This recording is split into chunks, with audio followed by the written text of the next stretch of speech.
Hi, what's up mga ka-Reyna? Kumusta na?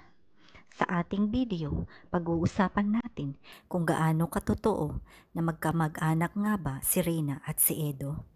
Bago natin ituloy ang video na ito, maraming salamat nga pala sa lahat ng ating bagong subscribers at sa lahat ng mga ating manonood at mga magsusubscribe pa. Maraming salamat sa inyong lahat, sa ating mga butihing mga supporters as sponsors ni Reyna, lalong-lalo na sa naganap na event na graduation at Thanksgiving ni Reyna.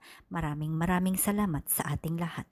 Sa lahat-lahat ng mga bumubuo ng Reyna's Best Team Ever, maraming salamat and may God bless us all sa lahat ng tulong at mga suporta sa ating dalaga.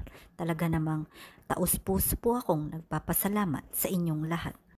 Ayon sa naganap na Thanksgiving party ni Reyna, nagsalita na nga si Ate Edna na talaga namang fifth cousin nila si Reyna. Ano ang masasabi nyo?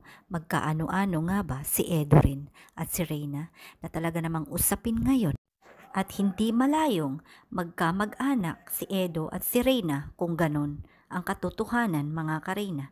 Ganon pa man, bakit nga ba natin pinoproblema na kung magkamag-anak si Edo mga ka-Reyna, kung turing naman ng isa't isa ay magkuya?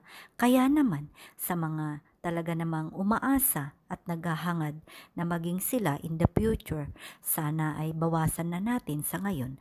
At kung totoo man na magkamag-anak ang mga ito, ay sana mag-focus pa rin tayo sa nasimulan nila na bilang magkuya ang turingan nila sa isa't isa. At sana ay hindi ito makabawas kung anuman ang meron sila bilang magkuya. Sana ay tuloy-tuloy pa rin natin silang suportahan, tuloy-tuloy pa rin nating mahalin ang kwento ng kanilang buhay, lalong-lalo na sa kwento ng buhay ng ating dalaga na talaga namang patuloy natin sinusubaybayan, sinusuportahan. Sa mga nagsisend ng kanilang mensahe at nagtatanong patungkol dito sa atin, mga ka-Reyna, anuman ang katotohanan, sana maging stay put lang tayo. Ang mahalaga ay ang kagalingan ni Reyna at ang samahan natin na sana ay hindi makabawas kung anuman nga ang meron sila ni Edo sa ngayon at si Reyna. Kung magkamag-anak man ito ay kailangan nating tanggapin at mag-focus tayo bilang magkuya ang dalawa at mag-focus tayo sa hinaharap na future ni Reyna.